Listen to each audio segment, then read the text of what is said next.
Seja muito bem-vindo ao melhor debate teológico da televisão brasileira. E hoje aqui no Vejam Só nós vamos nos debruçar sobre um tema que é muito interessante. Nós vamos estudar a carta do apóstolo Paulo aos Romanos, exatamente. Esse que é com certeza o maior tratado teológico do apóstolo Paulo.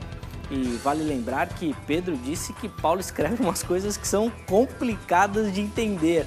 E hoje nós vamos nos debruçar sobre esse tema que durante muito tempo tem sido debate e fruto, de estudo de muitos teólogos durante anos. Só para citar alguns que se debruçaram sobre a carta aos Romanos, João Calvino escreveu um comentário, Martyn Lloyd-Jones, John Stott, entre outros que investiram tempo para estudar essa carta. E é uma carta extremamente interessante, porém, ao mesmo tempo, complicada de entender. Hoje no Vejam Só nós vamos focar principalmente em dois capítulos, o capítulo 6 e o capítulo 7, onde o apóstolo Paulo coloca algumas ideias interessantes, onde ele fala que nós estamos mortos para a lei e agora vivemos na graça. O que será que Paulo quis dizer com isso? Será que o crente hoje está desobrigado a obedecer o Antigo Testamento, principalmente as leis? Alguns dizem que as leis cerimoniais se cumpriram em Cristo, então hoje nós não precisamos mais disso. Mas alguns vão mais além, dizem que nós não devemos obedecer à lei em nenhum dos aspectos dela. Mas será que ela não tem uma parte ética, principalmente, que transcende o tempo, que atinge a igreja hoje, o Novo Testamento também e na nossa época? Bom, são assuntos intrigantes, detalhes que nós devemos estar atentos, principalmente para conseguir interpretar corretamente as Escrituras Sagradas. Jesus disse aos fariseus que eles erravam porque eles não conheciam. Então nós não podemos cometer esse erro em não conhecer as Escrituras. E é isso que nós vamos fazer hoje aqui no Vejam Só, usando aquele formato do debate presidencial, com tempo para as nossas perguntas e respostas, onde nós podemos aproveitar muito mais os nossos convidados e explorar bastante o conhecimento deles para aprender também. Por isso, fique ligado. O Vejam Só de hoje está só começando e você é meu convidado. Nada de trocar de canal. O Vejam Só já está no ar.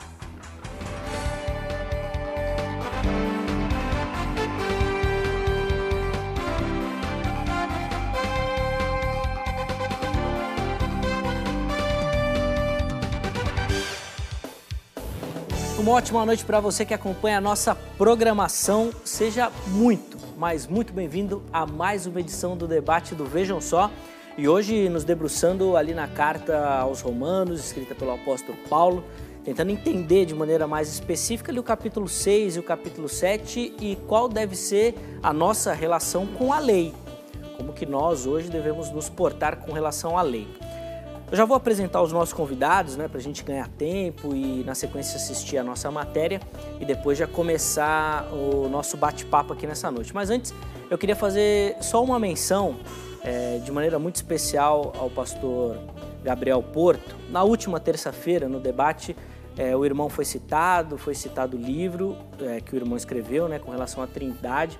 E o irmão, infelizmente, se sentiu ofendido por esse comentário e por isso, de maneira muito especial, eu queria nesse instante pedir desculpa ao pastor Gabriel, que é convidado assíduo aqui do Vejam Só, sempre atende às nossas solicitações. Eu já falei com o irmão, infelizmente não pôde ser pessoalmente, mas liguei para ele, a gente já conversou, já pedi desculpas, mas faço aqui também, durante o programa, o comentário não teve a intenção de ser maldoso e nem de nenhum sentido de zombaria, e por isso, aqui publicamente, assim como já fiz particularmente, peço desculpas ao irmão e as portas do Vejam Só estão sempre abertas, assim que o irmão tiver também uma agenda e calhar aqui com o programa, está convidado. Que Deus continue abençoando a sua vida ministerial, sua vida também na produção acadêmica, os livros que o irmão escreve, que tem abençoado muitas pessoas. Pastor Gabriel, um grande abraço, Deus abençoe e, de novo, desculpe ao irmão se foi ofendido, não se sinta assim, porque essa não foi a nossa intenção. Bom, apresentar os nossos convidados nessa noite, eles que vão nos ajudar na reflexão sobre o assunto. começar apresentando aqui à minha esquerda, pastor Sérgio Monteiro, da Igreja Adventista do Sétimo Dia. Pastor Sérgio, muito obrigado por aceitar o nosso convite. Seja muito bem-vindo ao Vejam Só dessa noite. Era um prazer enorme estar mais uma vez com vocês aqui. É sempre um prazer atender ao chamado do Vejam Só. O Vejam Só é um programa que tem mudado a vida de muitas pessoas na comunidade cristã. A visão a respeito da palavra de Deus também tem sido fortalecida com esses debates maravilhosos que são apresentados aqui, com pessoas de muita inteligência, de muita sabedoria espiritual também. Muito obrigado, eu que agradeço aqui. Eu quero mandar, posso mandar um abraço já agora? Pode aproveitar. Então, mandar um abraço aqui. Acima de tudo, abaixo de Deus sempre, mas quero mandar um abraço, um beijo para minha esposa, né? Minha esposa que hoje ficou, não, você vai ter que fazer a barba assim, dessa maneira, dessa forma. Muito legal. A Olga, minha professora Olga, Deus abençoe muito, é uma pessoa fantástica, maravilhosa. Para a comunidade judaica, que nós cuidamos aqui, hoje nós temos um amigo que está nos acompanhando, o Mauro, que está aqui representando a comunidade judaica, mais o Marcos, que também nos acompanha.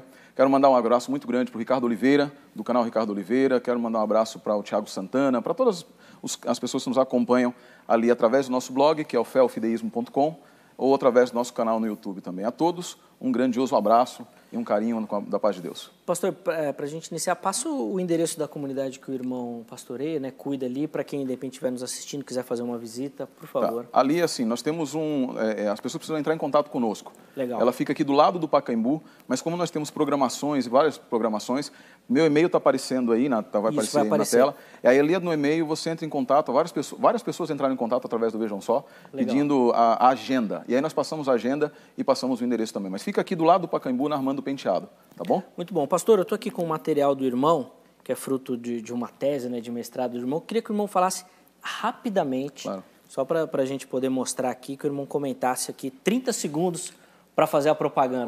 Vamos lá, Enéas. Esse é o fruto da minha dissertação de mestrado, eu a defendi no NASP, a respeito é uma análise diacrônica, né, analisa todas as ocorrências da alimentação cárnea na Bíblia e na tradição judaica. Então, assim, eu analiso todos os textos em que a carne aparece como alimento, qual o seu significado, como ela é utilizada, quais são as suas regras e etc. ali dentro. Hoje eu estou fazendo um doutorado, o livro é maravilhoso, mas o meu doutorado hoje já é em uma área um pouco mais complicada do que essa. Mas, assim, adquiram, vocês vão gostar muito, é uma análise bem interessante. Tradução direta do aramaico, do hebraico, do grego, indo até os pais da igreja. Já aproveita o e-mail para fazer o contato para a visita e já fala do livro também, tá bom? Aí. Obrigado, pastor. E do meu lado direito, ele que também sempre nos atende gentilmente aos nossos convites, o pastor Jamierson Oliveira, da Igreja Batista Etnos. Pastor Jamierson, muito obrigado, uma ótima noite para o irmão. Obrigado, Zeca, é um prazer voltar ao Vejam Só. Estive aqui há 2, 3 semanas e voltar aqui também é sempre um privilégio, conhecer o Sérgio, estarmos dentro de um tema tão polêmico, tão complexo, mas ao mesmo tempo muito rico, né? Eu, na medida que me preparava ao programa de hoje, fui muito edificado, lendo as Escrituras, refletindo sobre aquilo que Paulo coloca com tanta sabedoria, né, e inspiração de Deus. E eu acredito que talvez seja não é um tema muito comum no dia a dia dos irmãos, mas de alguma forma você já fez uma pergunta relacionada ao assunto. Com certeza. A dúvida, eu acho que te alcançou em algum momento. Então, creio que o programa hoje vai jogar luz sobre esse assunto. É um assunto que não há unanimidade no meio teológico, como tantos outros, né? Mas espero que o programa ajude o nosso ouvinte. Lá no Seminário Batista Livre, o pessoal discute bastante sobre o tema. Nós ainda não tivemos a oportunidade de aprofundar esse assunto, ainda é matéria futura, né? Eu aproveito, como o Sérgio, mandar um abraço aos nossos alunos, em especial ao diretor executivo do seminário, que é o pastor Gilson Batista, ao secretário acadêmico, que é o Daniel, evangelista Daniel, 2 amigos ali que sem a parceria com eles o seminário não existiria. Legal. Né? E a todos os alunos. Contato com o seminário, quero fazer já, né? Através do site, você também vai encontrar o site aí na tela, seminariobatistalivre.com.br. Curso de teologia no nível avançado, que corresponde ao antigo bacharel em teologia, também de grego, hebraico, também com a opção à distância no EAD, então com videoaulas, um material muito rico, você pode estudar conosco. Muito bom. Pastor Gemerson, agora vamos falar um pouquinho desse livro aqui, ó, que a CPAD está bombando bombando lá de vender. 30 segundos também, pastor. Legal. Eu sei que é pouco, mas o livro está vendendo tanto que, na verdade, esse não já é um nem assunto falar, corriqueiro aqui no Vejam Só, né? Verdade. Arminianismo, calvinismo, é a bola da vez, todo mundo está debatendo, pastores querendo saber do assunto, e é uma oportunidade de você adquirir. O livro, acho que caiu assim na necessidade mesmo, porque é o terceiro livro mais vendido na categoria teológico, de livros teológicos da CPAD. Você encontra em todas as livrarias, através do site. É uma oportunidade de você conhecer o verdadeiro arminianismo. Daí eu peguei de emprestado, né, de C.S. Lewis, né, Arminianismo Puro e Simples, da sua obra-prima, né, Cristianismo Puro e Simples, para tentar mostrar assim a verdade sobre o arminianismo. Há muitos mitos em torno desse assunto, mas se você quer conhecer de maneira introdutória, um livro simples, é uma oportunidade. Muito bom, tá aí feita as devidas propagandas. Vamos agora assistir a matéria que introduz o nosso tema de hoje e aí na sequência a gente já volta com as opiniões iniciais dos nossos convidados. Vejam só. A Carta aos Cristãos Romanos é conhecida como o grande tratado teológico do apóstolo Paulo. Talvez por isso, a Epístola aos Romanos é um dos escritos mais complexos das Escrituras. Lembrando que até o apóstolo Pedro disse que Paulo escreve coisas que são complicadas de entender. Mas como aqui no Vejam Só, não temos medo de polêmica ou de assuntos delicados, vamos mergulhar no estudo dessa carta aos Romanos, de maneira mais especial nos capítulos 6 e 7, pois aqui está a nossa dúvida. Qual deve ser a nossa conduta em relação à lei? Isso de acordo com a orientação desses capítulos de Romanos? Esses capítulos podem ser considerados daqueles de maior complexidade para se interpretar em toda a Bíblia. Ao longo dos séculos, esse trecho tem desafiado inúmeros teólogos e estudiosos quanto à sua real interpretação. Estando mortos para o pecado e vivos em Jesus Cristo, a lei não tem mais poder algum sobre nós? Agora vivemos pelo regimento da lei do Espírito Santo por meio da palavra de Deus? Certo? Errado? Vamos ler 2 versículos e tentar chegar em uma solução. Porque o pecado não terá domínio sobre vós, pois não estáis debaixo da lei, e sim da graça. Agora, porém, libertos da lei, estamos mortos para aquilo a que estávamos sujeitos, de modo que servimos em novidade de espírito e não na caducidade da letra. Estamos então livres da lei, de guardá-la? Ela não tem mais poder sobre aqueles que agora estão livres em Cristo? Temos alguns estudiosos que dizem que o termo debaixo da lei significa debaixo da condenação da lei. Não estar debaixo da lei não quer dizer estar desobrigado de cumpri-la, mas sim não ser culpado de sua transgressão. Devemos notar que Paulo fala que fomos libertados da maldição, ou seja, da morte. Ele não fala em nenhum momento que não devemos mais obedecer à lei. Já outros afirmam que existe sim um caráter passageiro e cerimonial, e outro que é sim perpetuamente ético na lei. Que restaurar essas questões passageiras é uma prova da falta de liberdade que foi conquistada por Cristo aos filhos de Deus. Bom, deixamos aqui apenas umas palavras introdutórias sobre o assunto, mas agora teremos a oportunidade e também tempo para aprofundar essas ideias no nosso debate. Fique ligado, já estamos no ar. Obrigado, pastor Heber, pelo recado. Fique sempre atento aos recados de saúde do pastor Heber. Bom, vamos agora aproveitar e pegar então as opiniões iniciais dos nossos convidados. Cada um terá 3 minutos agora para responder a nossa pergunta-tema e depois, no decorrer do debate, eles vão aprofundando essas ideias. Vou começar pegando a opinião do pastor Sérgio Monteiro. Pastor Sérgio, como o irmão responde a nossa pergunta-tema? Qual deve ser a nossa conduta em relação à lei, à luz dos textos que nós citamos, né, Romanos 6 e 7? Ok. O tema realmente de Romanos, esse grande tratado teológico, ele coloca a salvação na sua devida perspectiva. E a primeira coisa, para responder qual deve ser a nossa atitude, nós precisamos lembrar qual não deve ser a atitude, porque nunca foi a função da lei. Tentar buscar salvação através da lei significa tentar buscar aquilo que ela nunca intentou ser, nunca foi seu objetivo.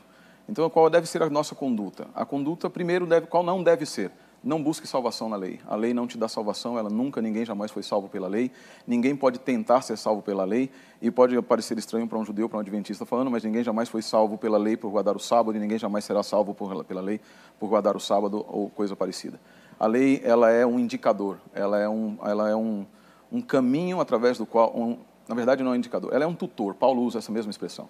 Ela nos aponta para o Redentor. Ela é como um espelho que nos mostra aquilo que nós somos e como nós verdadeiramente somos, nossa essência e natureza pecaminosa. E ela também nos aponta, de acordo com Romanos 10:4, um pouco fora do nosso texto, mas ainda na carta de Romanos, ela aponta para aquele que tem o poder, ele sim, de nos salvar. Qual deve ser a conduta do cristão, do verdadeiro cristão hoje, daquele que busca, que tem comunhão com Deus?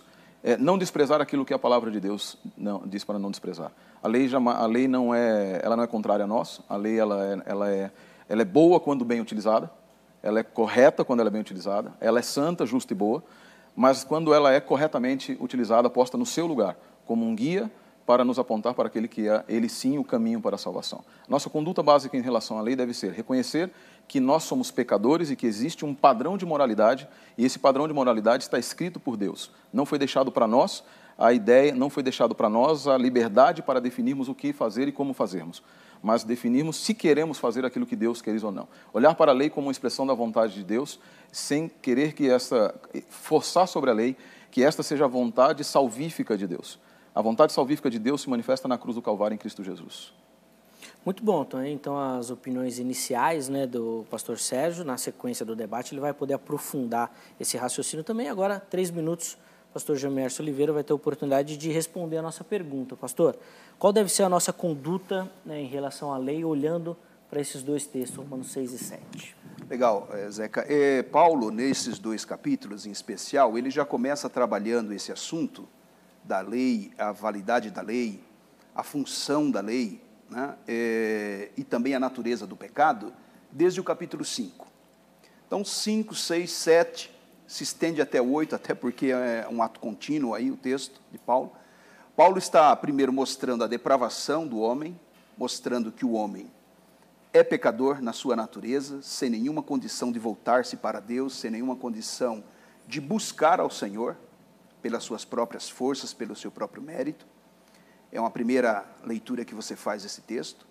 E, especificamente, no capítulo 6 e 7, no meu entendimento, Paulo é bastante claro, como em toda a sua teologia, né, de que a lei, ela cumpre-se em Cristo, toda a lei da antiga aliança se cumpre em Cristo, não tendo ela mais nenhuma validade sobre o cristão. Então, o crente, ou a igreja, que é o corpo de Cristo ressuscitado, ele já é livre da lei. E aí ele trabalha com um exemplo muito didático, prático, que está no começo do capítulo 7. Eu acho que é a chave hermenêutica para nós entendermos essa questão. Então, Paulo vai associar, fazer uma ilustração, que a mulher está casada, está debaixo da lei do matrimônio ao seu marido, enquanto ele vive. Morrendo o marido, ela está livre. E ela pode casar-se com o outro, não tendo mais nenhum compromisso com o matrimônio. E aí ele faz essa associação com Cristo. Cristo morre, logo nós morremos com Cristo e ressuscitamos agora para viver uma nova lei, uma nova aliança com Ele. Então, nesse exemplo de Paulo, início do capítulo 7, que aí ele faz esse fechamento, depois ele começa desdobrando isso aí ao longo do capítulo 7, vai como que fazendo um fechamento no capítulo 8, verso 1, dizendo: nenhuma condenação há para aqueles que estão em Cristo Jesus, que já não andam mais segundo a carne, mas segundo o Espírito. Então, eu entendo, com base nessa exposição de Paulo, não só em Romanos, mas Gálatas também, é a ênfase de Paulo sobre a validade da lei que se cumpre em Cristo. Então, eu resumiria dizendo o seguinte: Jesus não veio anular a lei, mas também não veio mantê-la, ele veio cumpri-la. E cumprida nele, nós estamos livres da lei para viver agora uma nova aliança. Muito bom, tá? Então, a opinião inicial do pastor Jamierson, e a gente quer ouvir também a sua opinião. Você é sempre convidado a participar do Vejam Só lá no nosso Facebook, facebook.com/programa Vejam Só. Todas as nossas enquetes estão ali postadas, você vota e nos comentários você coloca o motivo, né? Coloca uma explicação ali do porquê do seu voto e, na medida do possível, a gente lê aqui os seus comentários também. Coloca no ar aí a nossa enquete do programa de hoje. O cristão está dispensado de obedecer ao Antigo Testamento? E aí você tem duas opções. Sim, o cristão está dispensado de obedecer. Não, o cristão não está dispensado de obedecer ao Antigo Testamento. Vote, participe, não só dessa enquete, mas de outras enquetes também, para você nos auxiliar aqui na condução do programa, principalmente detalhando ali o motivo do seu voto, tá bom? Lembrando sempre que as nossas enquetes são um oferecimento da Grade, né? Academia Teológica da Graça de Deus. São mais de 600 unidades com curso básico de teologia. É isso mesmo que você ouviu.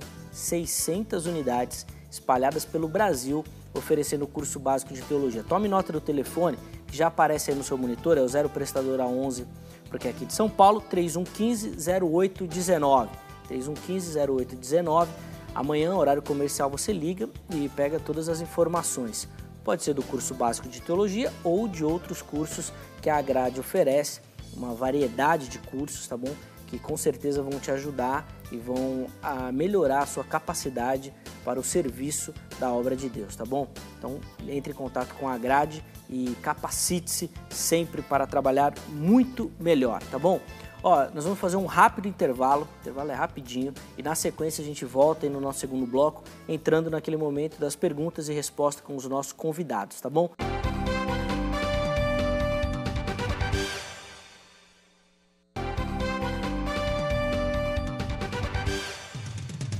Muito bom, depois desse rapidíssimo intervalo nós estamos de volta com o Vejam Só, e agora realmente com o momento do nosso debate, perguntas, respostas, comentários, vamos nos aprofundar no tema. Nós vamos começar a palavra com o pastor Jamierson, né? Ele que vai ter a oportunidade então de fazer a primeira pergunta da noite, que será respondida pelo pastor Sérgio e depois devidamente comentada pelo pastor Jamierson. Cada um desses momentos, os nossos convidados terão 3 minutos. Lembrando que faltando 20 segundos, irmãos, toca uma sirene, para os irmãos já irem concluindo o raciocínio, porque de terça-feira, normalmente, o nosso tempo ele parece que passa mais rápido, então a gente precisa obedecer bem o nosso tempo. Pastor Jamierson, 3 minutos por irmão, fique à vontade, a palavra está com o irmão. Pastor Sérgio, eu sei que o senhor faz parte de uma geração nova, adventista, que tem feito uma releitura de alguns pensamentos tradicionais do adventismo. Com base nisso, eu pergunto, é de costume adventista, pelo menos historicamente, fazer a divisão da lei, divisão em cerimonial, civil, dietética, etc. Eu já conheço um pouco da sua opinião, sei que o irmão não concorda com essa divisão, mas pedagogicamente a gente pode até explorar isso como aspectos da lei, mas não que a lei seja de fato assim dividida, até porque dentro de uma tradição judaica a lei é una, não há essa distinção. Sendo ainda o irmão pastor de uma comunidade judaica, sabe disso. Partindo desse pressuposto, e sabendo também que a lei não pode ser cumprida parcialmente, falhando em um mandamento, toda a lei passa a ser descumprida, ou seja, ela precisa ser cumprida integralmente. Gálatas, capítulo 5, verso 3, é um exemplo disso. A pergunta é, como é que o senhor, dentro da nova aliança, agora em Cristo, a igreja, ela pode observar apenas parte da lei?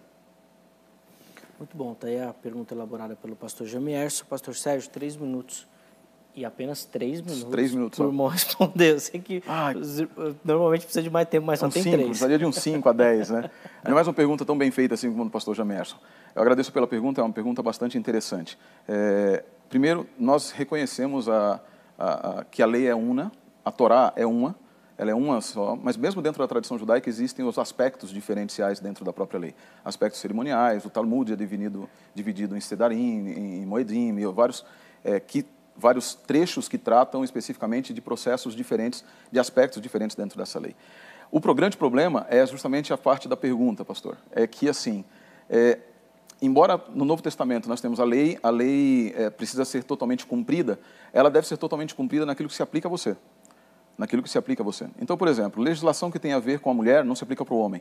Então, se a gente fosse no tudo ou nada, se um homem não cumprisse a legislação que tem a ver com a mulher, ele estaria descumprindo a Torá. Da mesma maneira, a legislação que tem a ver com o sumo sacerdote, ela não era aplicável para o povo. O sumo sacerdote não podia aparecer, por exemplo, ele tinha que ter a estola, ele tinha que ter toda a roupa sacerdotal, e ele tinha que ter uma roupa por baixo, uma calça, para que não lhe aparecessem as vergonhas, diz Levítico, né? Essa lei não era aplicável ao povo comum, né? Então, assim, a lei ela é dividida em aspectos que são aplicáveis. São 365 mandamentos negativos e 298 mandamentos que são positivos. Esses mandamentos negativos geralmente são aqueles que são aplicados a grupos de pessoas. E os mandamentos positivos também são aplicados a grupos específicos de pessoas. O sacerdote tinha um conjunto de leis, né, da 613, que eram aplicadas especificamente para ele. Como é que nós podemos viver como é que nós entendemos isso dentro do conceito do contexto da nova aliança? Existem mandamentos que foram cumpridos, eles se aplicavam especificamente ao ministério de Cristo Jesus. Especificamente a Cristo como sendo o que cumpriria tipologicamente esses mandamentos. Nós que entendemos, por exemplo, Daniel 9, 24 a 27, no modelo historicista de interpretação, nós entendemos que quando ali é dito que o Messias viria e faria uma aliança com alguns, né? Rav em hebraico não quer dizer muitos necessariamente, mas alguns, mas que diz que ele faria cessar, no meio da semana, faria cessar sacrifícios e ordenanças. Nós entendemos que esse é um aspecto, é uma declaração clara de que com a vinda do Messias, tudo que estivesse relacionado com sacrifícios e ordenanças, encontrariam nele o seu fim. E não era simplesmente o seu cumprimento no sentido de ele os cumpriria, mas encontraria o choque do tipo com o antítipo, e esse antítipo faria com que esses cessassem efetivamente. E por que cessariam? Porque eles iriam ser transferidos para aquilo que nós compreendemos, de acordo com Hebreus, o santuário celestial. Passariam a ser cumpridos na pessoa do ministério, passaram e foram cumpridos na pessoa e ministério do nosso Senhor Jesus Cristo. Para nós, o que resta? Os ditames morais dessa regra, dessa mesma lei, os ditames morais que se aplicam ao ser humano. Como não matar, não roubar, não fazer aquilo que te afaste de Deus, que impeça você eu não sei se já terminou, mas te impeçam de cumprir o mandamento maior de amar a Deus e o mandamento secundário de amar ao próximo. Muito bom. Daí a resposta do pastor Sérgio. Já merece 3 minutos para o momento. Realmente eu acho que há uma contradição, porque é natural, é óbvio, né? Se a gente pensar em toda a lei, ela é de fato pedagogicamente aplicado para grupos, pessoas, situações, mas essa divisão pedagógica da aplicação da lei não implica numa divisão da lei. Ou seja, ou a lei passa inteira para o novo, porque ela é una, daí a afirmação, né? Se o irmão fosse um adventista de geração anterior, que concorda com esse pressuposto reformado, de que procura dividir a lei nessas categorias, né, ficaria talvez mais fácil para você. Mas uma vez que a lei é una, ou ela passa inteira ou não pode passar uma parte. Aí eu vejo, de fato, uma grande contradição, o que eu acho que é a tese de Paulo. Que aí Paulo vai dizer, não, a lei precisa ser cumprida integralmente, porque eu não tenho condição. Mateus 5:17, que ficou bastante claro, Jesus dizendo, eu não vim abrogar a lei, eu não vim revogar, mas eu vim cumprir. Né? E Romanos capítulo 10, verso 4, eu acho muito difícil fazer essa leitura, principalmente se a lei é una, quando Paulo é bem enfático em dizer, porque o fim da lei é Cristo, para a justiça de todo aquele que crê. A lei termina em Cristo. Porque uma vez que ninguém pode cumprir a lei integralmente e cumprir em partes se torna inútil, alguém precisava cumpri-la integralmente e nos livrar do jugo da lei, que é a ideia lá do casamento. Jesus vai e morre, cumprindo, estão assim, encerrando a vigência da lei em alguém que agora cumpriu integralmente e tendo assim, então, satisfeito a justiça de Deus, e agora, ressuscitado, ele propõe um novo mandamento. Ele inaugura uma nova aliança. Né? Há vários outros textos que a gente poderia ler, né? Principalmente Lucas 22 e 20. Este é o cálice da nova aliança. Não uma nova apenas como desdobramento, não uma nova apenas como um enxerto ou um aprofundamento, mas nova porque ele morreu. Ele morreu tendo cumprido toda a lei, então ele encerra a vigência da lei, por ter cumprido, e agora ele nos torna livres para seguir a sua lei, o seu novo mandamento, a nova aliança do seu sangue, né? Muito bom, tem então os comentários do pastor Gemércio. Agora a palavra volta ao pastor Sérgio, que vai ter então a oportunidade de elaborar a sua primeira pergunta e, ao que tudo indica, vai fazer algum comentário também da resposta. Pastor Sérgio, 3 minutos para o irmão, fique à vontade. Tá, joia. A pergunta não tem muito a ver exatamente com o que a gente estava, vai ser mais relacionado à exegese efetivamente, mas eu queria fazer algumas considerações a respeito do que o senhor falou, pastor. Há uma confusão muito grande no seu pensamento a respeito porque eu expressei de forma muito clara que assim, não estamos dividindo a lei, mas dizendo que existem mandamentos específicos da lei que são cumpríveis por grupos específicos de pessoas. Isso não é dividir a lei, isso é aplicar para grupos específicos aquilo que a própria lei diz. A lei, quando fala que o sumo sacerdote não pode se casar com uma viúva, ela delimita aquele para que deve cumprir aquele mandamento. Isso é bem claro. O sumo sacerdote, agora, por exemplo, leis de sacrifícios, todos deveriam cumprir. Concordo 100%, todos deveriam cumprir. Mas isso não significa, a lei sendo una, ela não significa que ela deveria ser cumprida integralmente, totalmente por todas as pessoas. Por todas as pessoas. Por quê? Porque vários dos seus mandamentos são específicos para determinados grupos de pessoas. Existem mandamentos por tempo também. Por exemplo, o Shema. O Shema é um mandamento por tempo. Ele precisa ser feito de acordo com a legislação judaica, halahá, ele precisa ser feito até as 9 horas da manhã. A mulher está isenta de todo e qualquer mandamento que seja por tempo, dentro da tradição judaica. Então, ela não precisaria cumprir esse mandamento. Quando nós dizemos que Cristo cumpriu toda a lei, será que Cristo cumpriu nesse sentido, no sentido de haver obedecido todos os mandamentos, nos tornando, assim, completamente livres da obrigatoriedade de cumprir esses mandamentos? Será que, olhando para a vida de Cristo, nós vemos Cristo cumprindo os mandamentos que fossem específicos, por exemplo, do sumo sacerdote, ou o mandamento específico do pobre, ou o mandamento específico daquele que fabricava o pão, ou o mandamento específico daquele que era agricultor? É esse que é o ponto que eu estava colocando. Não é divisão da lei, nem nos seus aspectos didáticos, mas é a aplicação dos aspectos da lei para grupos específicos de pessoas. Depois, aos outros pontos, a gente vai comentando no decorrer.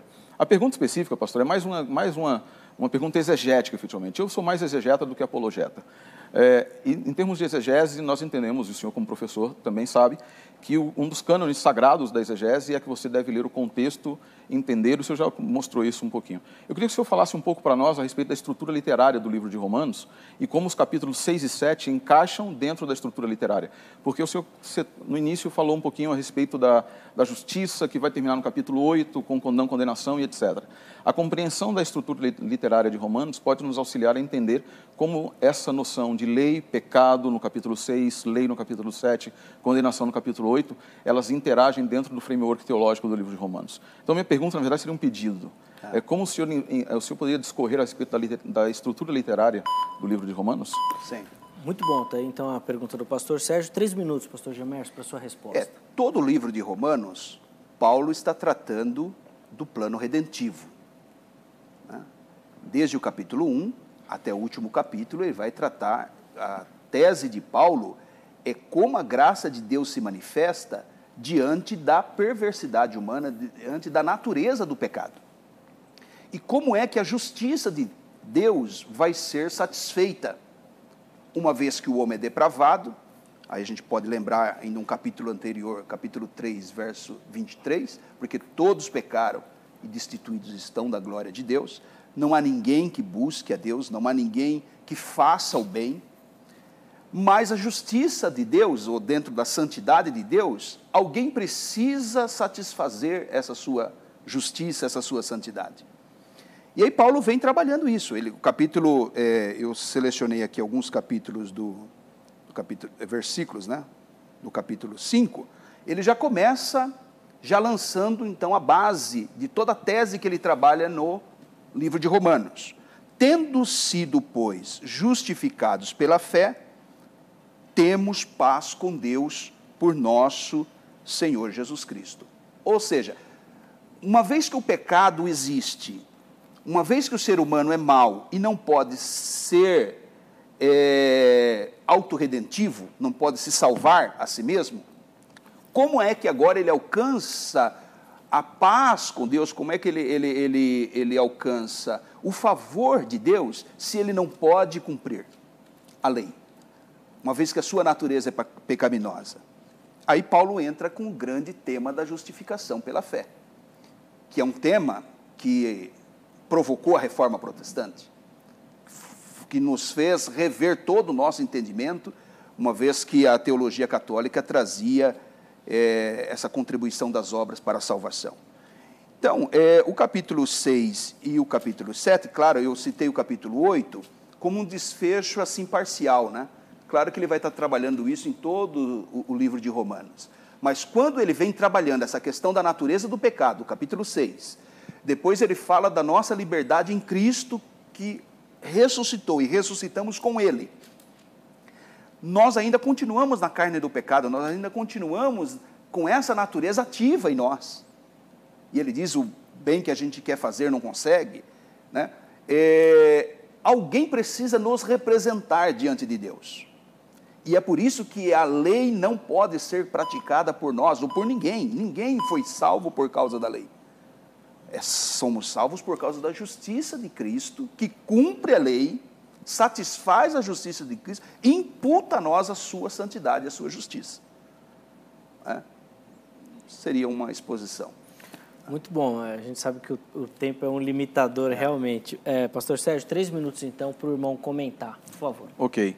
Na verdade, eu pedia mais uma explicação, não da temática, mas da estrutura literária mesmo do livro de Romanos, porque nós vamos perceber, primeiro, mas utilizando a explicação temática mais do que literária, que o pastor Jamerson muito bem colocou, eu concordo praticamente tudo, não tem motivo de discordância aqui, com exceção de uma última frase, na verdade. Mas assim, olhando literariamente e olhando tematicamente, o livro de Romanos ele é dividido em grandes blocos, que vão nos levar, sim, nos mostrar quem é o ser humano, o que ele precisa, é destituído da graça de Deus, etc. Os meios pelos quais Deus tem lá trabalhado para nos trazer a paz e assim, os meios pelos quais o ser humano tentou trazer a paz a si mesmo. É fato que a lei não foi dada pelo ser humano, então ela não pode ser uma tentativa, não pode se encaixar nos meios pelos quais o ser humano tentou estabelecer para si meios salvíficos. Ela é a revelação de Deus, a Torá é a revelação divina. O grande problema, na verdade, é quando nós queremos limitar a lei, e muitas vezes isso não é uma questão somente na argumentação, mas isso muitas vezes nós mesmos, adventistas, fazíamos isso. Nós limitávamos a lei aos 10 mandamentos, a lei que passa só aos 10 mandamentos, etc. A lei, ela não no contexto do livro de Romanos, aqui ele está falando de Torá. Ele está falando de Torá, no sentido de algo que nos aponta para Cristo, que nos leva, que nos deve apontar para o Messias e nos deve demonstrar o plano salvífico de Deus.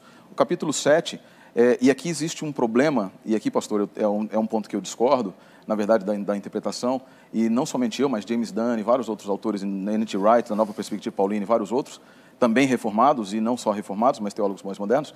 Esse tempinho daqui a pouco já vai me dizer que acabou, eu não vou conseguir nem terminar, né? Mas assim, por exemplo, aqui a analogia que se faz é que Paulo fala, né? A lei da mulher, de fato, no capítulo 7, versos 1 a 3, né? De fato, por lei, a mulher casada está ligada ao marido enquanto ele vive, mas se o marido morre, ela fica livre da lei que ligava ao marido, de modo que ela será chamada adúltera, etc. Aqui. Aí no verso 4 diz, do mesmo modo, meus irmãos, também vocês, pelo corpo de Cristo, morreram para a lei. Não é a lei que morre, é o cristão. Ou seja, a analogia ela é imperfeita. A analogia ela é propositadamente imperfeita. Porque, na verdade, Paulo em nenhum momento vai dizer que a lei está morta. Paulo, em todo momento, aqui no capítulo 7, principalmente capítulo 6 e 7, vai dizer que é o homem que morre. Ele usa uma expressão dura aqui, katargeu em grego, katargeu apotonomou. Ele fala aqui, tonomou, nós somos destruídos da lei, fomos aniquilados, e é na forma passiva, ou seja, Deus nos aniquilou pela lei. Deus nos fez morrer pela lei. O que acontece aqui é que não cabe a ideia de que a lei morreu, porque, na verdade, a lei não morreu no capítulo. Quem morre são os cristãos. Os cristãos é que morrem aqui dentro desse contexto. Esse tempinho aqui a gente precisa conversar para melhorar aumentar esse tempo, Zeca. Depois nós vamos ver se nós vamos pedir mais tempo para o programa, para a emissora. E aí a gente vai chegar lá. Bom, com esse comentário a gente encerra esse primeiro round e agora a palavra volta ao pastor Jamierson, que vai ter a oportunidade de fazer outra pergunta e com ela a gente inicia então essa segunda rodada de perguntas e respostas. 3 minutos, pastor Jamierson, para a sua pergunta. Sim. Não é a lei que morre. Eu até não disse isso. A lei ela precisa ser cumprida. Então, o ponto aqui não é se a lei morre ou não. A questão é se alguém cumpre.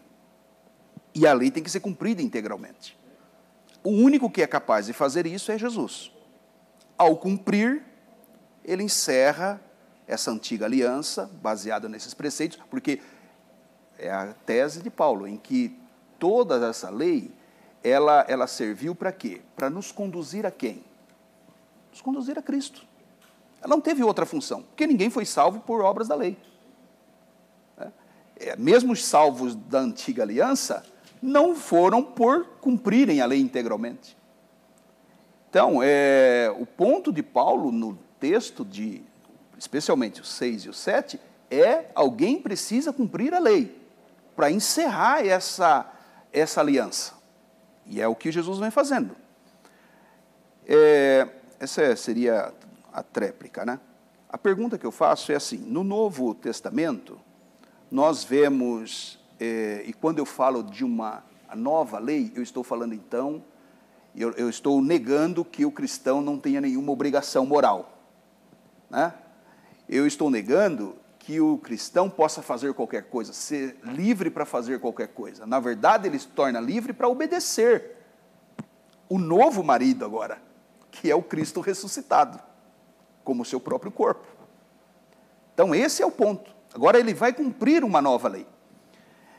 E essa nova lei, por mais que ela reprise conceitos da antiga lei, e isso é uma coisa muito natural, não tem problema nenhum, a Constituição brasileira repete princípios da Constituição americana, inglesa, argentina, de qualquer país do mundo, né? Até porque são princípios universais.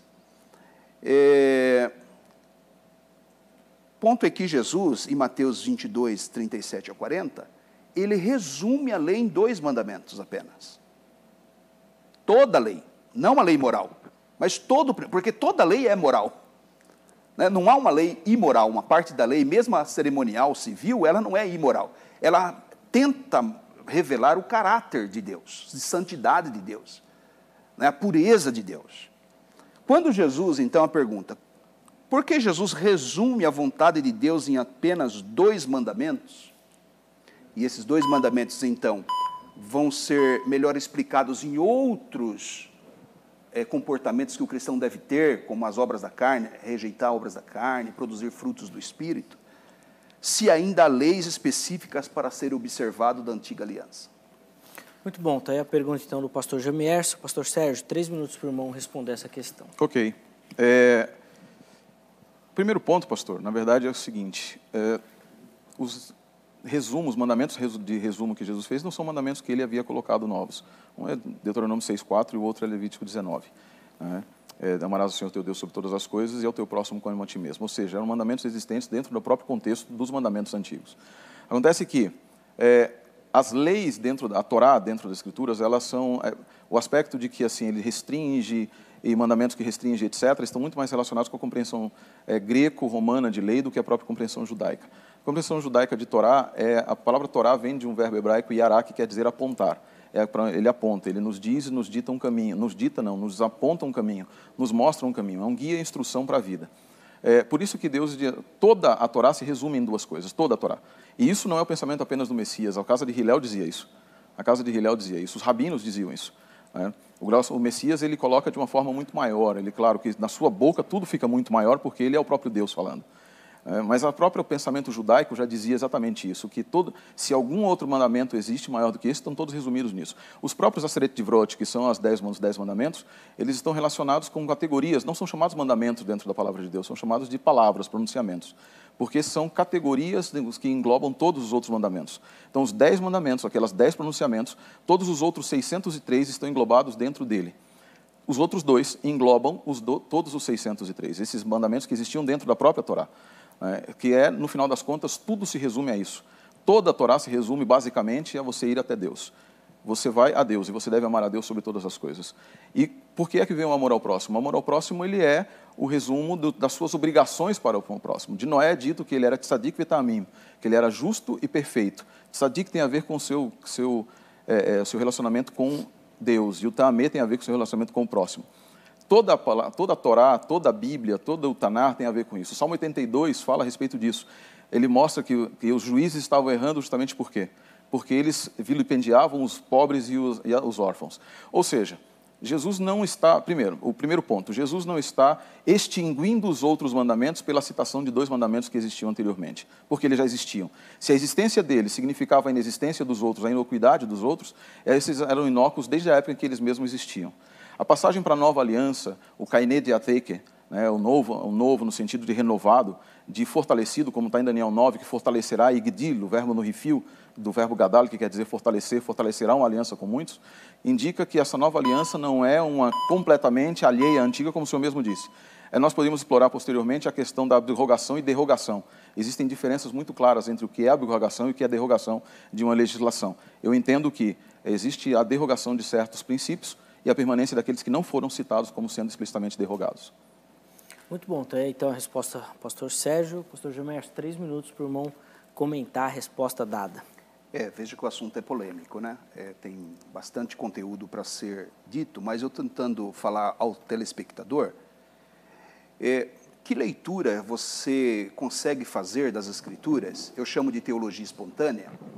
É aquele apreço que você tem pela palavra. E o que é essa mensagem que Deus nos passa? Né? Quando você lê o Antigo Testamento, então você vê toda aquela carga legal, toda aquela legislação rígida, pode, não pode, faz assim, não faz assim. Né? Com que propósito aquilo? Aí você olha para o Novo, parece que realmente há uma contradição. Né? O Novo não repete nada disso. O Novo, quando reafirma verdades do Antigo Testamento, até porque eu não estou aqui dizendo que o Antigo Testamento não sirva para nada. Toda a Escritura divinamente inspirada é proveitosa. Então, ele está como um testemunho profético, no meu entendimento. Toda a lei, todo o Antigo Testamento é instrução de Deus. Aprendemos muitas doutrinas no Antigo. Existência de Deus, a queda, o Messias, a redenção pelo Messias. Poxa, tanta coisa, santidade. Né? Mas você olha para o Novo, você não vê mais nada disso. O foco do Antigo Testamento é a lei. O foco no Novo Testamento é Cristo. Muda totalmente. Muda totalmente. E esse é o ponto, para mim, que Paulo trabalha. Gálatas capítulo 3, verso 24. Deixa eu ver o tempo que eu tenho. E aí ele vai explicar isso. Depois dele falar que o fim da lei é Cristo, ele vai falar em Coríntios que é o ministério da morte, porque a lei não conseguiu salvar ninguém, ela apenas mostrou, ela veio para mostrar a incapacidade do homem de cumprir a lei, a vontade de Deus, que se resume a esses 2 mandamentos mesmo. Acima de tudo, Deus como único, o seu relacionamento com Ele e o seu relacionamento com o próximo. Mas qual o propósito dela? O propósito dela é que você não pode fazer nada, você não pode cumprir a lei. E se você depender de cumprir qualquer coisa da lei, uma vez que a lei não é divisível, você falha nesse processo. Então você tem que apelar para a justiça de alguém que fez. É o que Paulo vai falar em Gálatas. De maneira que a lei nos serviu de tutor para nos conduzir a Cristo. Esse era o propósito da lei. Não precisa passar nada para o novo. Para que pela fé fôssemos justificados. O que é a fé? Agora você reporta Cristo a sua justificação diante de Deus. A sombra da justiça de Cristo agora vai te proteger. Mas depois que veio a fé, já não estamos mais debaixo do tutor. Não estamos mais conduzidos por esse pedagogo, né, essa lei. Porque todos sois filhos de Deus pela fé em Cristo Jesus. Muito bom, tem então os comentários do pastor Jamierson, né, da resposta dada pelo pastor Sérgio. A palavra agora volta ao pastor Sérgio, que vai fazer aquela que será a última pergunta desse nosso bloco agora. Pastor Sérgio, 3 minutos. 3 minutos, né? Isso, pode usá-lo à vontade. Ok. Um ponto, na verdade, pastor Jamierson, é que assim, o senhor tem citado a questão o fim da lei é Cristo, e etc. Eu acho interessante, nós precisamos observar os tempos verbais, muitas vezes, também, no que acontece aqui. Né? Totelos tu nomon, estim, verbo no presente. Ou seja, o fim da lei não foi Cristo, o fim da lei é Cristo. Ou seja, a lei continua cumprindo o seu objetivo de apontar para Cristo. Telos não tem o significado necessariamente de fim no sentido de terminar, mas no sentido de objetivo, de finalidade também.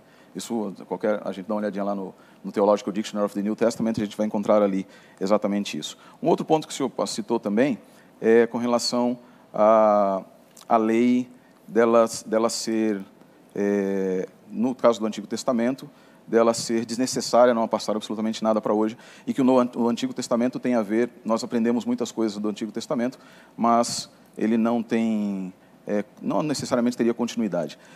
E que o foco do Antigo Testamento era a lei. Isso é um problema no que diz respeito à teologia, né? A teologia, aquela que a gente chama de das Mitte, das Alten Testamento, que é o mito, o centro do Antigo Testamento. A discussão teológica sempre chega. O centro do Antigo Testamento não é a lei.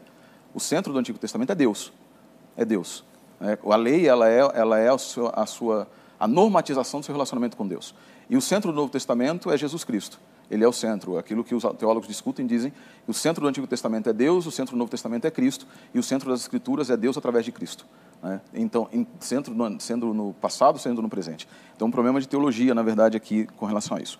Mas a pergunta, para a gente não perder, ainda tenho mais 1 minuto e pouco, podia usar mais tempo, né? Mais vezes. O Ministério da Morte, que também é um outro texto muito mal interpretado, também 2 Coríntios 3,14, também, o que o pessoal geralmente utiliza, falando que o véu era o Antigo Testamento que está em Cristo é abolido. Péssimo uso da tradução que não diz isso, diz que o véu que cai. Quando a gente diz que a lei não passa para o Novo Testamento, a gente se esquece de Romanos 3:23, que diz estabelecemos a lei, 3:31, que diz nós anulamos a lei pela fé, de maneira nenhuma, antes estabelecemos a lei. E como a lei é una, quando nós dizemos estabelecemos a lei, nós estamos dizendo o quê? Que estabelecemos qual lei? A lei de Cristo ou não? Na verdade, estamos falando que o contexto da discussão é a lei da Torá. Então, nós estabelecemos a lei. A questão do capítulo 7, capítulo 8, concordo 100%, é a nossa impossibilidade de cumprir a lei. Mas o capítulo 7, final do capítulo 7, nos diz: quem me libertará do corpo dessa morte? Né? Portanto, com a razão eu sirvo a lei de Deus, que no contexto é a mesma lei que anteriormente está sendo dito, que é perguntando se a lei é pecado, etc., que é a lei da Torá. Pergunta, capítulo 7, verso final, diz que, capítulo 8, verso 1, o que é que não existe para o cristão? Condenação ou lei? De acordo com o capítulo 8, verso 1. A condenação. Tá. Pastor, só para a gente pegar direitinho aqui, até para o nosso cronômetro se posicionar direitinho. Certo. Passo a palavra agora ao pastor Jamierson. 3 minutos para responder, pastor, por favor. A condenação que vem da lei. Porque a lei presta a isso, para nos condenar diante de Deus.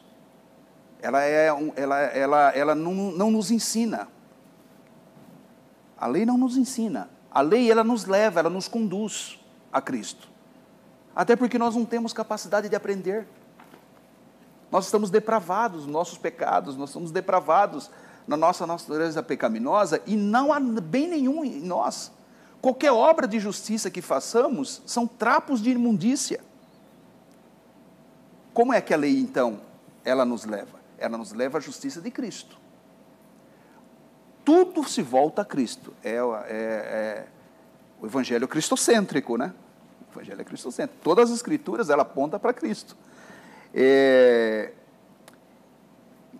Então, como é que eu respondo a sua colocação? Essa justiça que nós afirmamos da lei não é porque nós a cumprimos. Porque a lei é eterna, em qualquer sentido ela é eterna. A santidade de Deus, a pureza de Deus, mas é em Cristo. O ponto aí é o mérito de Cristo sobre nós. É o mérito de Cristo. Vai falar da mudança de sacerdócio, por exemplo, Hebreus 7:12. Porque mudando-se o sacerdócio, necessariamente se faz mudança da lei, e a gente poderia explorar isso. Jesus não é da tribo de Levi, de onde vêm os sacerdotes, de quem ministrava as leis.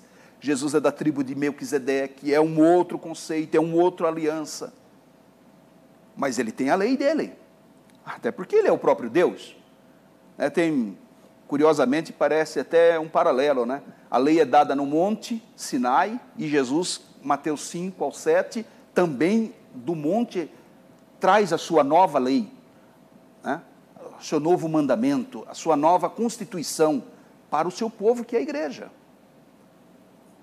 Eu não consigo enxergar uma outra conclusão a isso. Estamos livres da lei, ponto. O fim da lei é Cristo. Muda-se o sacerdócio, faz-se também necessária a mudança da lei. Por mais que passe princípios da antiga para a nova, e não há, o Brasil, por exemplo, tem 7 constituições federais. Já estamos discutindo de fazer uma nova aí, porque essa de 88 é muito ruim, né, por sinal. Quando se fizer uma nova Constituição, é uma nova Constituição, esquece a passada. Mas lá vai ter, por exemplo, a cláusula da liberdade de expressão, quanto ao valor da vida humana, nenhum atentado contra a vida humana, não tem problema nenhum. Isso não confunde as leis, mas é uma nova lei, porque ele cumpre a lei, na sua morte encerra o antigo pacto e lança uma nova aliança.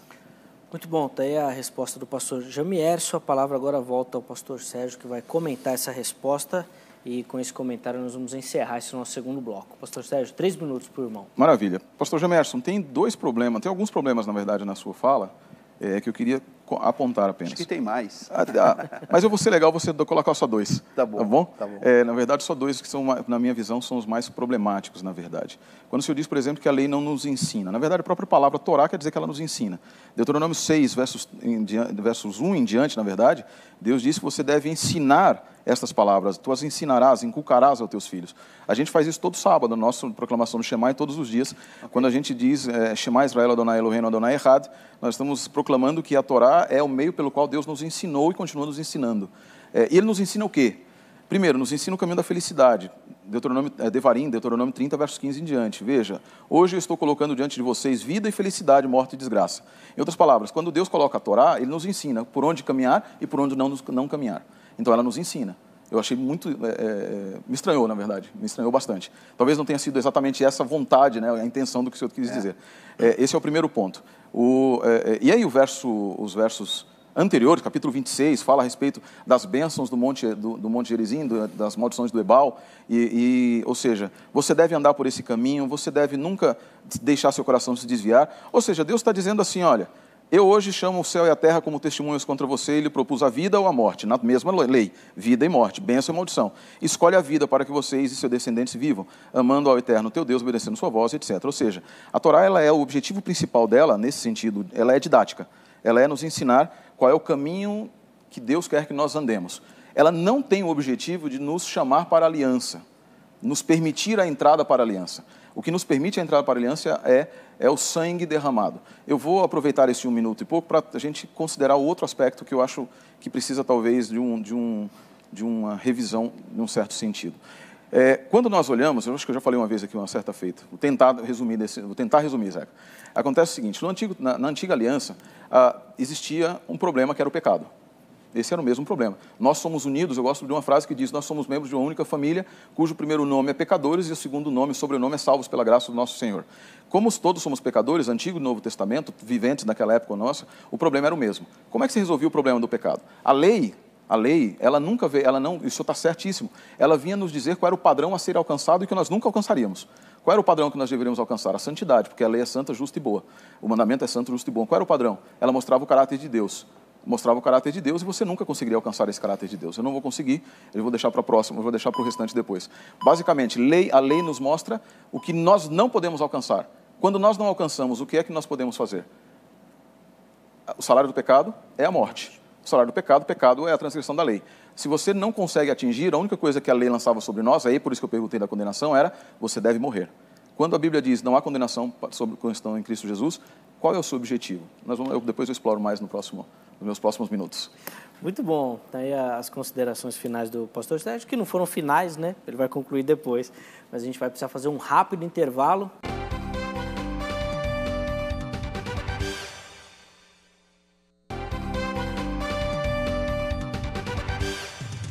Muito bom, já estamos de volta com o Vejam Só, para aquele que infelizmente é o nosso último bloco dessa noite. Nós vamos ter que fazer aqui uma parte 2, parte 3, parte 4 do debate aqui, porque é muita informação. O pastor Jamés já falou muito bem aqui que a gente precisaria de muito tempo. Mas vamos às nossas perguntas, ainda teremos uma pergunta de cada convidado nesse bloco, tá ok? E a primeira pergunta fica por conta do pastor Jamés. Pastor Jamés, vou pedir para o irmão ser bem breve na pergunta, para a gente ter tempo então para as respostas e comentários, por favor. Tá bom.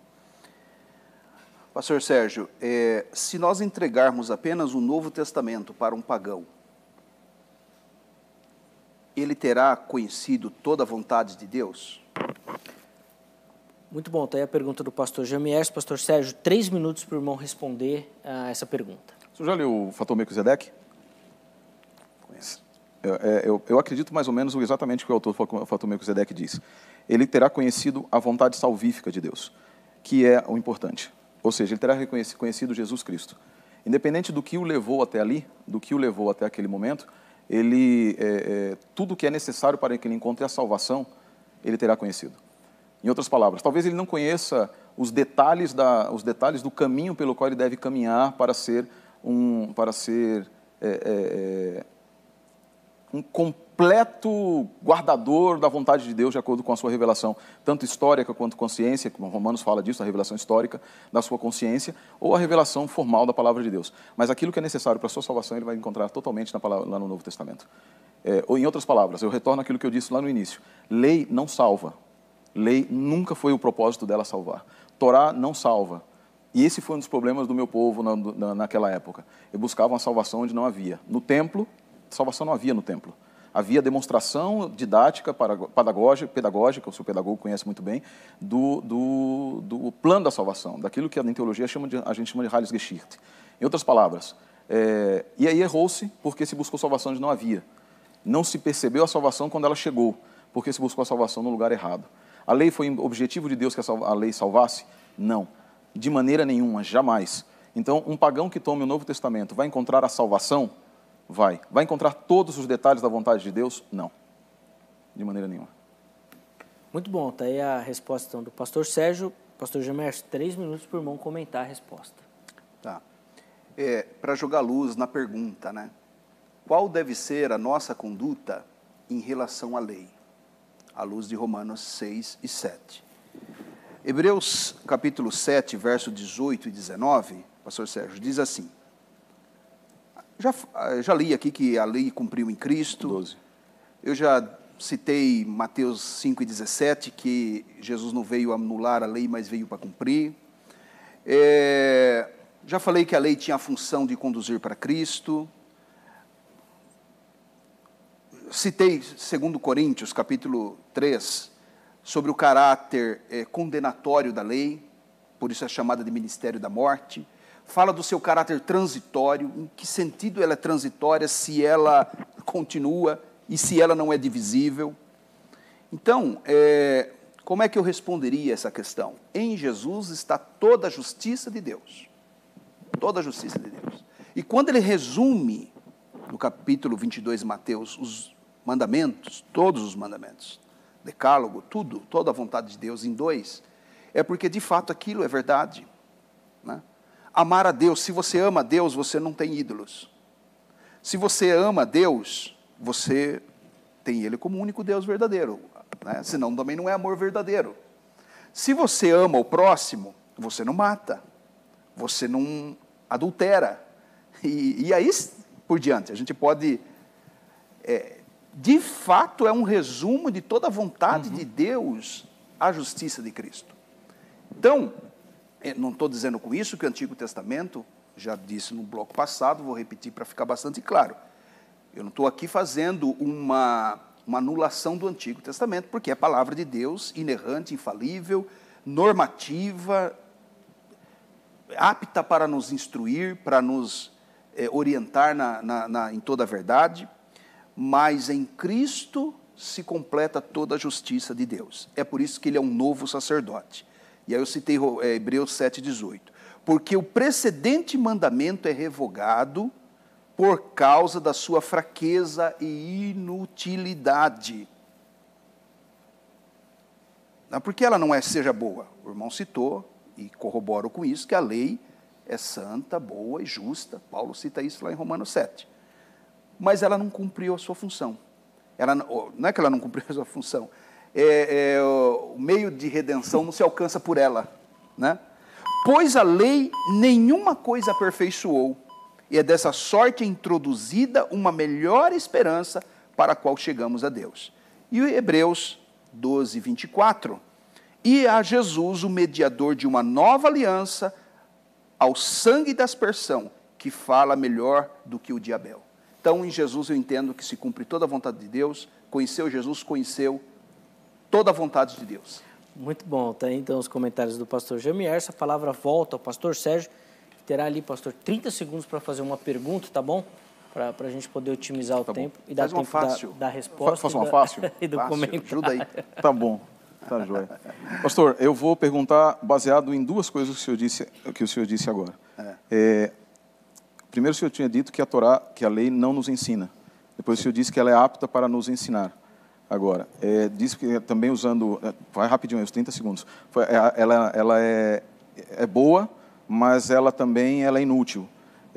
Eu queria entender como é que essas contradições se resolvem. Em Romanos 7, Paulo vai falando de modo que a lei é santa, o mandamento é santo, justo e bom. O que é bom se tornou morte para mim. Eu, na verdade, para ser bem resumido, eu queria que o senhor me explicasse como é que se resolvem essas contradições e a lei que não ensina, mas é apta para nos ensinar, porque é a palavra de Deus, inerrante, infalível, no Antigo Testamento, a lei que é santa, justa e boa, o mandamento santo, justo e bom, mas também é inútil, é o ministério da morte, etc. Muito bom, vamos lá, pastor. Quando eu digo que a lei não serve para ensinar, não serve para nos ensinar a ser santo. Ela serve para nos ensinar Cristo. Ela serve para nos conduzir a Cristo. Mas ela não tem poder, é por isso que Paulo está falando aqui, Paulo, né? Se o autor dos Hebreus for Paulo. Uhum. O autor aos Hebreus, até não sei qual é a sua opinião. Não concordo. Outro abacaxi, né? Por isso que ele fala da inutilidade. Não porque ela em si mesma seja inútil, mas é porque ela não é o didascalóia. Ela não ensina de verdade, ela conduz apenas. Ela é uma babá. O tutor, lá, o aio lá, né? Citado por Paulo em Gálatas, é aquele que pega pela mão. Você não vai aprender nada com a lei, até porque você não pode fazer nada. Você não pode cumprir a lei, você não tem capacidade nenhuma de cumprir a lei. Mas ela te pega pela mão e te leva agora até alguém, esse sim, né? Que é o próprio Deus encarnado, que humanizado como nós, se feito carne do pecado, semelhantes, em toda semelhança, ele cumpre toda a lei. Agora você olha para Cristo e você agora aprende sobre Cristo, que ele é o cumprimento da lei. O que você vai fazer a partir dali? Você pode cumprir toda a lei novamente? Não pode mais, porque Cristo agora já cumpriu. E todo o comportamento cristão de santidade que deve ser mantido, né? Eu citei lá no comecinho, obras da carne, justiça, a Bíblia fala de não mentir, ser solidário, que se resume na segunda parte do mandamento, né? Que é amar o próximo como a ti mesmo. Por que agora nós fazemos isso? Fazemos aos trancos e barrancos. Aos trancos e barrancos. Mas agora, por que está valendo? Porque tem um sobre nós. Tem Jesus sobre nós. E quando Deus olha para nós, ele vê a justiça de Cristo cumprida. Porque é o que Paulo vai falar lá em Romanos 7. Eu tento fazer o bem e não consigo mais. É uma luta da carne. O capítulo 7 de Romanos, eu acho que é mais difícil que o capítulo 9. Porque Paulo coloca ali o drama da vida cristã. Você sabe que tem que fazer o certo, porque agora você foi iluminado pela graça, pelo Evangelho, e você não consegue cumprir do mesmo jeito. Nós continuamos não cumprindo a lei. Mas por que agora somos salvos? Porque não é pela lei que é salvo, é por causa de Cristo. Então Cristo nos salva pela sua justiça, estamos amparados nela. o dia a dia nosso, nós encontramos nos Escritos de Paulo como é que a igreja deve se comportar, a missão da igreja, a nossa vida de santidade. Há dezenas de ordenanças, de mandamentos no Novo Testamento. Mas encerra essa obrigatoriedade de um código penal, de um código legal. Porque agora é Jesus o foco. Muito bom, está aí a resposta do pastor Jamiers, que colocou calvinistas e arminianos de mão dadas ali no capítulo 7, ali, nessa dificuldade realmente. Difícil mesmo, difícil. Muito difícil. Pastor Sérgio, 3 minutos para o irmão comentar e esses serão definitivamente os comentários finais do programa dessa noite aqui, porque nosso tempo já está acabando. A gente não vai ter as considerações finais, Zeca? Não vai ter. Vai ser já direto aqui? Essa daí vão ser as considerações finais em cima dessa Capricha, resposta. Sérgio. Então tá bom. E o que o irmão quiser considerar. Tem 3 minutos. Tá bom, então. Jamerson, pastor, nós vamos aqui, vamos dar uma olhadinha em algumas coisas do que o senhor falou. Primeiro que eu vou, para alguns vai parecer até acusação, mas pareceu um adventista falando. Que glória, pareceu que um bem. adventista falando. Em muitos aspectos pareceu realmente Um novo adventista, né? A nova geração. Da nova geração adventista. Mas Porque eu achei curioso até, desculpa tomar seu tempo, você citou que o código moral não é só os 10 mandamentos, para mim é uma novidade ouvir isso de um adventista. Pode ter certeza, vai ouvir muitas vezes, na verdade. Eu queria tentar voltar àquele tema, porque isso vai ajudar a gente a entender esse aspecto, porque dessa pergunta. Quando eu dizia a lei, e aí é preciso, Romanos mostra exatamente isso, a Bíblia inteira vem falando isso. O que é a lei? A lei é a expressão do caráter de Deus. Em hebraico, a primeira palavra, Anohi Adonai Elohecha, lá em Êxodo 20, os rabinos entendiam que ela quer dizer Ananafshi Veieti, Ananafshi Keti Veieti, ou seja, eu escrevo a minha lei, meu caráter e estou entregando a vocês. Ou seja, os 10 pronunciamentos são a manifestação do caráter de Deus. Alguém pode ter o caráter de Deus? Através apenas de Cristo Jesus. Mas o que acontecia com aqueles da antiga aliança que não tinham o caráter de Deus? Ou seja, andavam, patinavam. Eu vou falar de antiga aliança, não no sentido dessa diferenciação que se faz muitas vezes, mas no sentido mais didático, efetivamente. O que acontecia com eles? Basicamente, a lei continuava olhando para eles, vocês não conseguiram, aqui o caráter, vocês não conseguiram. E como é que eles se salvavam? Através da lei? Não. Eles se salvavam através da graça de Deus em aceitar o chamado 5S da salvação. Era sangue, sacerdócio, era o sacerdote, o sangue, santuário, substituto e sacrifício. Era isso que acontecia. Em outras palavras, ele tinha poder em si mesmo para salvar? Ele podia chegar lá e falar para Deus, até às vezes Neemias falando isso, Senhor, porque eu fiz. Quem aproximasse de Deus e dissesse, porque eu fiz tudo isso, o que Deus ia dizer para ele? Sua justiça é como trapos de imundícia, não me serve. Isso é o Antigo Testamento, isso é a Bíblia hebraica, é Tanar. O que acontece no Novo Testamento? O problema continua sendo o mesmo. O problema ainda é o pecado. Ainda é o pecado. Nosso problema era o mesmo problema do povo de Israel. Nosso problema sempre foi o pecado. E como é que nós podemos nos justificar diante de Deus? De maneira nenhuma. Não existe maneira de nos justificarmos diante de Deus.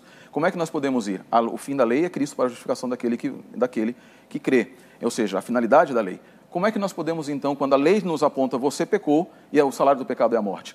O salário do pecado é a morte, a lei diz assim, olha, você deveria morrer. Mas existe ainda um plano de salvação através dos 5S da salvação. Cristo como sumo sacerdote em um verdadeiro santuário não erigido por mãos humanas, que oferece o seu próprio sangue como sacrifício maior, muito maior, e que é ele o substituto, nosso advogado. Ou seja, o meio de Deus resolver o problema do pecado é o mesmo. O meio pelo qual Deus julga o pecado, de acordo com Tiago 1, 22 em diante, é o mesmo.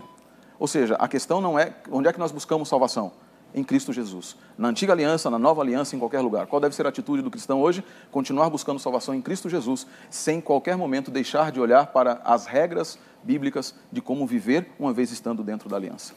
Muito bom. Então aí os comentários do pastor Sérgio. Posso esperar uma reforma da Igreja Adventista com as suas palavras? Olha, pode esperar que eu vá continuar porque seguindo é isso. algo totalmente novo, a sua teologia. Isso é muito bom. E, nós vamos ter surpresa até na nossa enquete. Antes de colocar a enquete, o resultado, quero que os irmãos respondam com sim ou não. E se não quiser responder sim ou não, só falar não quero responder, tá bom? A nossa pergunta da enquete é, o cristão deve obedecer ao Antigo Testamento? Pastor Gemer, sim ou não? Não. Sim. Muito bom. Então vamos lá. Põe aí o resultado aí no ar aí pra gente, aí da nossa enquete aí. 80% não, 20% sim, 1.300 votos na nossa enquete. Muito obrigado por você que votou aí na nossa enquete, tá bom? Que traz um resultado bem interessante também. Mas ele estava ao contrário, né, Zeca? Na verdade o dispensado era o não, o sim. Isso, e o sim. Que os perdeu dois já trocaram. Tocaram ao contrário aqui. Perdeu. Exatamente. E é interessante porque vai daquilo que o Gemerson falou da questão do adventista, e na internet, às vezes a gente escuta muita coisa dos adventistas, é bom para você refletir na enquete também. Os contatos dos nossos convidados estão lá no nosso Facebook, você pode entrar, pode conversar com eles à vontade, tá bom? Mandar perguntas, os questionamentos que você teve aí do programa, que infelizmente a gente não conseguiu responder. A edição do Vejam Só de hoje fica por aqui. Um grande abraço, muito obrigado pela audiência e amanhã estaremos de volta com mais um debate do Vejam Só. Muito obrigado e até a próxima.